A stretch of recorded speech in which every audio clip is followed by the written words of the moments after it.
दोस्तों, एप्पल दुनिया का सबसे फेमस ब्रांड और सबसे बड़ी कंपनी जिसकी मार्केट वैल्यू $3 ट्रिलियन से भी ज्यादा है। इसकी स्टार्टिंग हुई थी एक कंप्यूटर बनाने वाली कंपनी के रूप में, पर ये आज सबसे ज्यादा अपने आईफोन की वजह से फेमस है। तो कैसे एक गैराज से शुरू हुई कंपनी इतना ज्यादा फेमस हो गई कि दुनिया के करोड़ों लोग आज इनके डिवाइसेस को यूज कर रहे हैं। आज की वीडियो में हम यही जानने वाले हैं, इसीलिए वीडियो में लास्ट तक बने रहिएगा। दोस्तों, एप्पल की शुरुआत करने के लिए फेमस है स्टीव जॉब्स, पर उन्होंने अकेले इस कंपनी की शुरुआत नहीं की थी। उनके साथ स्टीव वोजनियाक और रोनाल्ड वेन भी थे, जिन्होंने 1976 में एक गैराज से इस कंपनी को स्टार्ट किया था। स्टीव जॉब्स एक सीरियन रेफ्यूजी के बेटे थे, पर पैदा होने के कुछ दिनों के बाद ही इन्हें अमेरिकन पेरेंट्स ने अडॉप्ट कर लिया था। कंपनी स्टार्ट होने के कुछ दिनों के बाद रोनाल्ड वेन ने कंपनी के अपने 10% शेयर महज $800 में बेच दिया, क्योंकि उन्हें लग रहा था कि कंपनी ज्यादा सक्सेसफुल नहीं हो पाएगी। एप्पल कंपनी में अपने 10% शेयर $800 में बेचना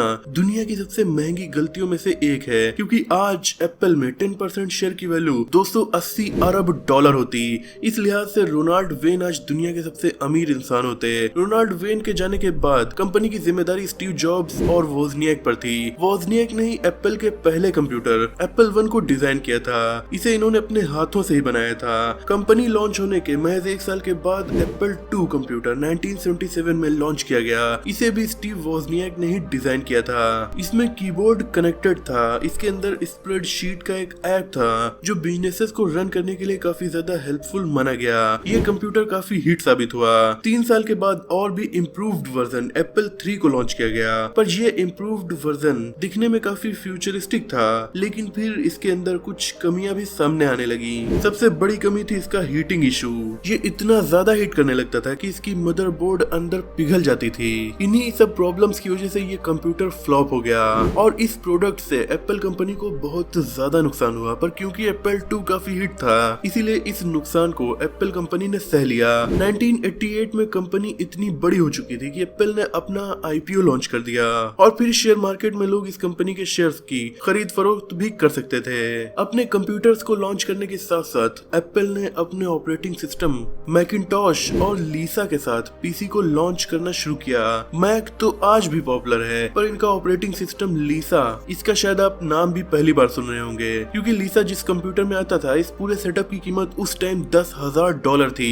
इसलिए ये पीसी फ्लॉप होने लगा। लेकिन ये दुनिया का पहला ऐसा कंप्यूटर था जो माउस के साथ आया था। खैर, मैक और लीसा को लॉन्च करके कंप्यूटर किसी आम इंसान के द्वारा चलाए जाने के लायक इतना इजी एप्पल ने बना दिया था कि आज भी उन्हीं पैटर्न्स पर हम पीसीज को यूज कर पा रहे हैं, क्योंकि इनमें ग्राफिकल यूजर इंटरफेस का यूज किया गया था। यानी किसी फोल्डर और आइकन के थ्रू अपनी फाइल को ओपन कर सकते थे, वरना इससे पहले कंप्यूटर्स को चलाने के लिए प्रोग्रामेबल लैंग्वेज का यूज किया जाता था, जिसे सीखना काफी मुश्किल होता। यानी अगर आपको किसी फाइल को ओपन करना है तो आपको प्रोग्रामेबल लैंग्वेज को लिखना पड़ता, तब जाकर वो फाइल ओपन होती। पर आज हम सिंपली उस फाइल के फोल्डर पर डबल क्लिक करते हैं और वो ओपन हो जाती है। इसकी स्टार्टिंग एप्पल ने अपने ऑपरेटिंग सिस्टम्स के थ्रू ही की थी, इसीलिए कंप्यूटर्स को चलाना आज इतना ज्यादा इजी है। दोस्तों, 1977 में एप्पल के पहले सीईओ माइकल स्कॉट को बनाया गया था। माइक मार्कुला नाम के इंसान इसके दूसरे सीईओ बने। फिर एप्पल के थर्ड सीईओ बने पेप्सी के जॉन स्कली, जिनसे स्टीव जॉब्स ने कहा था कि जिंदगी भर शुगर मिला मिलाकर पानी ही बेचते रहोगे या फिर दुनिया बदलोगे। ये सुनकर जॉन स्कली ने एप्पल को ज्वाइन कर लिया, पर कुछ वक्त के बाद जॉन के और स्टीव जॉब्स के रिश्ते खराब होने लगे और 1985 में स्टीव जॉब्स ने उन्हें हटाने की कोशिश की, पर उल्टा हो गया। एप्पल के बोर्ड ऑफ डायरेक्टर्स ने स्टीव जॉब्स को चेयरमैन बना दिया, जबकि वो खुद सीईओ बनना चाह रहे थे। गुस्सा कर स्टीव जॉब्स ने एप्पल कंपनी को ही छोड़ दिया और नई कंप्यूटर कंपनी बनाई, जिसका नाम रखा नेक्स्ट। 1985 में वोजनियाक ने भी कंपनी को छोड़ दिया, क्योंकि उन्हें लग रहा था कि कई सालों से एप्पल गलत डायरेक्शन में जा रही है। यानी अब कंपनी को स्टार्ट करने वाले तीनों लोग ही कंपनी छोड़ चुके थे और उसकी कमान नए लोगों के हाथ में थी, जिनमें 1983 से 1993 तक पेप्सी के पूर्व सीईओ एप्पल के सीईओ थे और 10 सालों में इन्होंने इसे बहुत ऊंचाइयों पर भी पहुंचा दिया।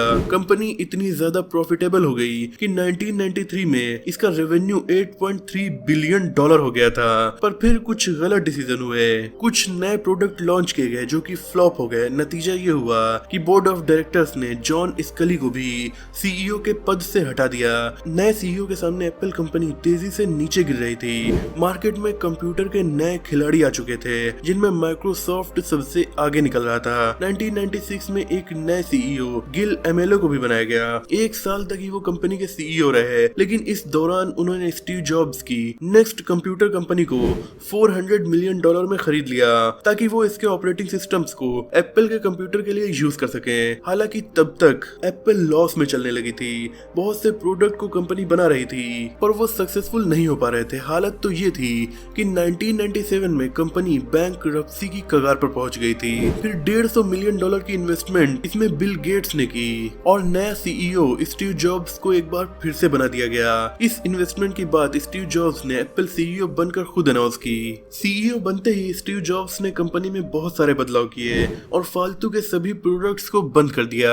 इवन एप्पल उस टाइम टी शर्ट भी बना रही थी। स्टीव जॉब्स ने सारे प्रोडक्ट्स को बंद करके चंद प्रोडक्ट पर ही फोकस किया ताकि अच्छे से ध्यान देकर वो कंपनी को प्रॉफिटेबल बना सके। इस दौरान इन्होंने एप्पल का पहला कलरफुल कंप्यूटर लॉन्च किया, मैक ऑपरेटिंग सिस्टम 10 लॉन्च किया, साथ ही आईपॉड्स और आईट्यून्स को भी लॉन्च किया। इससे कंपनी की ग्रोथ बहुत तेजी से होने लगी। पर एप्पल की असली लाइफ तब चेंज हुई जब स्टीव जॉब्स ने 2007 में आईफोन को लॉन्च किया।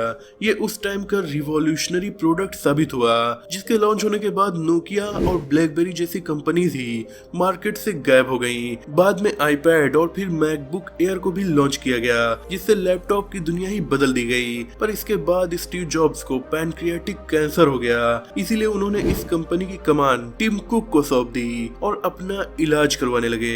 2011 में स्टीव जॉब्स की मौत हो गई, लेकिन तब तक सीईओ के पद पर स्टीव जॉब्स ही थे। बाद में सीईओ टिम कुक को बनाया गया। स्टीव जॉब्स के जाने के बाद एप्पल ने कुछ और नए प्रोडक्ट को लॉन्च किया है जो कि काफी सक्सेसफुल भी हैं। ये प्रोडक्ट है एप्पल वॉच और एयरपॉड्स। पर फिर भी एप्पल का मेन और प्रॉफिटेबल प्रोडक्ट आईफोन ही है। ये वो कंपनी है जिसकी मार्केट वैल्यू दुनिया के ज्यादातर देशों की जीडीपी से भी ज्यादा है। लेकिन 1997 के टाइम ये कंपनी कंगाली की कगार पर थी, इसीलिए एप्पल की सक्सेस को दुनिया की सबसे शानदार कमबैक्स में से एक कहा जाता है। क्या आप भी एप्पल के किसी प्रोडक्ट को यूज करते हैं या उसे बाय करना चाहते हैं? कमेंट में जरूर बताइएगा। अगर आपको ये वीडियो पसंद आई हो तो इसे लाइक और शेयर कीजिए। ऐसे इंटरेस्टिंग टॉपिक्स पर नॉलेजफुल वीडियोस देखने के लिए हमारे चैनल को सब्सक्राइब करके बेल आइकन को प्रेस कर दीजिए। मिलते हैं अगली वीडियो में, तब तक के लिए अपना और अपनों का ख्याल रखिए।